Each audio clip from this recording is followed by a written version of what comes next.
the support ni Inday Sara. Saan yung camera? Speaker Love Inday Sara.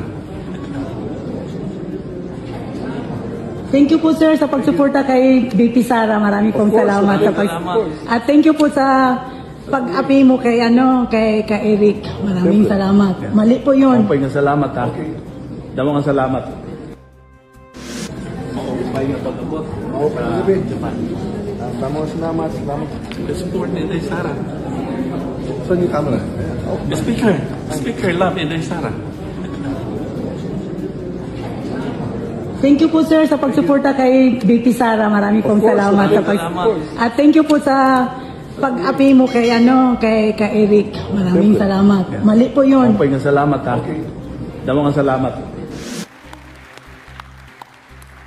Tatayo ako laban sa sinuman na mananakot sa atin para masunod lamang ang gusto nila. Itindig ako, tayong lahat, para sa kapakanan ng bayan. Sa pagkakaisa. Kaya mo ang makipag-isa sa CPP, NPA, NDF eh. Bakit hindi mo kaya makipag-isa sa Vice Pangulo? Itong mga iba't ibang mga aktibidad ng ating House Speaker, akma po ba sa mandato na ibinigay sa kanya? Dahil maliban sa pagiging mambabatas, parang gusto rin ata na maging local chief executive, DA, DTI, DFA, ano pa ba ang mga marami na DOH din ata kasi meron din atang yung sa Malasakit Center na para sa health. Yeah. Yun po ba ang kumbaga kapangyarihan na ibinigay ng taong bayan sa kanya? Actually hindi eh. Kasi kung titingnan mo yung ano ba ang role ng speaker? Ang speaker timon sa House of Representatives to get legislation done. Meron silang oversight powers. Yung by oversight power na ginagawa niya, yung oversight power sa ahensya, sa policy, no? Hindi sa implementation, no? So makikita natin parang nag-blur yung linya between executive and legislative sa pamumuno ni speaker. Natutuwa ako na may active speaker, pero kung lahat ng galaw mo nakatuon sa 2028. Lahat ng galaw ng kanyang party list, makikita naman natin nakatuon sa pagpapalakas ng network niya. Parang nalulungkot ako dahil masyado na yung propaganda at stunt. Hindi ka naman nahahalal dahil sa stunt na ginagawa mo. In fact, kung titingnan mo lang yung mga social media, makikita mo ang reaksyon ng tao. Alam mo sa mga politiko, tingnan nyo ho ang social media. Wag yung bardagulan, pero manahimik ka, tingnan mo, makikita mo yung sentimento ng tao. Alam mo, ang social media is the biggest focus group discussion board na pwedeng matuto ang mga politiko. Pero kung ayaw mong pakinggan, talagang desidido ka na kung sino man yung nandyan sa daan mo, sasagasaan mo. Nakakalungkot. Last na lang po, ma'am, bago si partner Jade. Sabi mo nga, kung hindi nagkaroon ng lamat itong Marcos and Duterte, marami na sanang nagawa. Malayo na siguro yung ating narating sa nakalipas na 17 buwan ng panibagong administration. Pero tingin mo po ba, ma'am, meron ng tatak na establish ang kasalukuyang administration, and kung ihahambing mo sa mga nakalipas din ng mga administration na nakagawa ng kumbaga, ito tatak na talaga na pang long term ito na na programa? Well, alam mo, Adbar, meron silang 8-point social economic agenda. So kailangan balik tayo doon. Yung frontline services, again, I'm sorry kung ihahambing ko siya kay dating Presidente Duterte. Ako naman hindi maka-Duterte. Ako isa dun sa mga hindi ko nagugustuhan ang ginawa dahil yung lengguwahe, yung pananamit, yung pagsasalita. Pero bakit nagustuhan ng taong bayan? Kasi yung frontline services nagbago. Kasi nararamdaman nila ang gobyerno na andun sa kanila. Meron silang matatawagan in case merong mag-bribe sa kanila, hindi gawin ang tungkulin. So yung Yun nga sabi ko nga sa inyo, yung first 100 days frontline services kaagad. Mahalaga yun sa Pilipino. Alam mo, ang Pilipino, hindi siguro makikinig sa mga politiko hanggang sa susunod na eleksyon. Pero, pag nakita ang liderato, pinaglalaban sila. Ang liderato, alam ang kanilang problema. Ang liderato, may solusyon sa mga problemang kanilang nararamdaman. Matutuwa yun. Madaling i-please ang Pilipinong botante.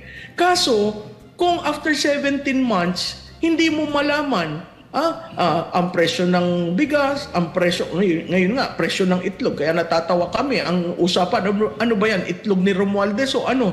Kasi, hindi mo maintindihan kung saan napupunta. Bigla may amnesty ngayon. Akala ko ba ang instruction niya, finish them off. At yung deadline na yun, December 2023. Grabe ang gains natin sa baba. Ang nakikita ko, meron tayong lideratong hindi gamay kung ano nangyayari sa baba. Parati kong sinasabi sa politika, ground rules. Kung ano nangyayari sa ground, pakinggan nyo. Pero ito, hindi ko maintindihan kasi in terms of brand saliency, ano bang nagawa? Diba? Isipin mo, anong nagawa? Ang Maharlika, nagkagulo-gulo. Ngayon, merong isang think tank sa Singapore ang nagsasabi na sandali lang, may mga problema yan. Sandali lang, hindi yan sovereign fund, investment fund yan. So itong mga issues na ito lumabas during the debate sa Senado. Hindi ko maintindihan kung bakit pag kinuha mo, tama yung tanong mo anong isang salita ang maisasabi mo na for the past 17 months, ito ang nagawa ng administrasyon na ito. Siguro kung sa pamilyar naman kayo sa word cloud, no? Yung mga bata na nakikinig, sa word cloud ang dami. Walang isang bukod tangi. So, ako'y nanghihinayan. Mama Lou, natutuwa tayo dahil sa salitang unity, itong uniteam, dahil sa pagkakaisa, dahil sa kauna-unahang pagkakataon, meron tayong presidente na close sa vice-presidente, hindi kumpara doon noong nakaraang mga administrasyon. Pero dito ngayon sa nangyayari sa uniteam, totally wala na, wasak na ito. At so, sino ba ang dapat pagsabihan ng presidente na mali yung ginagawa, yan ang nakakasira sa team natin? Sino ba dapat, Mama Lou? Alam mo, Jay, ang akin lang, isang salita lang galing sa Pangulo Tama na. Ayoko niyan. Balik na tayo sa governance. Yun lang naman ang hinihintay. Alam mo, ang liderato napakahalaga. Hindi ko sinasabing araw-araw makita ka ng tao, pero yung nakikita mo yung gusot sa politika na aayos kasi hindi political season ngayon. Pero inaalaw niya, hindi ko alam kung by keeping quiet, he is agreeing to that. At napakasakit nun para sa kasama mo sa unity. Kasi hindi lang naman madali ang dinesisyon ni Vice President Sara nung sinabi niyang ikaw na. Sana natatandaan yun nila na hindi naman transactional si VP Sara. So hindi ko maintindihan bakit naging transactional ang pag-deal sa kanila. Balik tayo dun sa pagkakaisa. Kaya mo nga makipag-isa sa CPP, NPA, NDF Bakit hindi mo kaya makipag-isa sa Vice Pangulo? Yun ang masakit. Kasi itong amnesty, babalik na naman tayo dun sa hindi zero-sum game kasi ang amnesty Hindi pag pumirma ka, tigil ng putukan. Wala nang patayan. Matuto tayo sa kasaysayan. Every time na meron tayong amnestiya, lumalakas ang kalaban. Hindi naman nagsusurrender wala naman ceasefire. At ang masakit doon, biro mo, i-release yung joint statement ng 28 November. Ang spokesman ng CPP, bigla na lang nagsalita ng ganun. So ang tanong ko sa gobyerno, sino ba kausap nyo? Sino bang pumalit kay Joma Sison? Are we talking with the leaders? Or is this just a stunt? Hindi dapat makalimutan ng gobyerno na si VP Sara ay hindi kalaban, ang tunay na kalaban, itong grupong CPP, NPA, NDF at marami sa kanilang mga connected, no? Itong mga mambabatas na connected dito sa komunistang teroristang grupong ito, ang dapat na hindi pakasamahan ng Pangulo. Well, tama yan. At kung titingnan mo, in every step in the past 4 weeks, or in the past several months in September, yung Makabayan Bloc is a strategic partner of the Speaker. So ang tanong ko, at consistent ako, sorry Speaker consistent ako, kaalyado mo ba sila? Is the state now saying they are part of us? Hindi ba legal front sila? Di ba?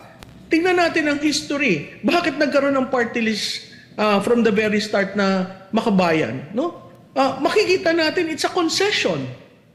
Pumirma tayo ng agreement. Sige, dito na kayo sa parliament. Huwag na kayo sa kalsada.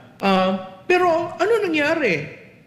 Oo, merong magagandang legislation coming from them. But seriously, you look at the policies. Merong isa na batas na pumasa sa second reading sa House. Parang lumalabas kung hindi ka labor front nila, hindi ka pwedeng pumunta sa collective bargaining agreement. Tama ba yun? Bakit natin pinapaboran sila? Dahil ang Estado may 56 years of history dealing with them. Huwag sana natin kalimutan yung mga yun. At pag magde-decide tayo sa amnesty, tingnan nyo ang Armed Forces of the Philippines. Sila yung nasusugatan, sila yung namamatayan, ang pamilya nila naiiwan. Biro mo doon sa statement, may sinabing Hamas-like bombing. Yung ba ay katanggap-tanggap sa Estado? Pumirma kayo ng joint statement, tapos after that, 5 days after, ininsulto kayo? Okay lang sa inyo? Para naman nakakaawa ang bansa natin kung ganon. At nakakaawa ang mga military and uniformed personnel. Isipin nyo sila.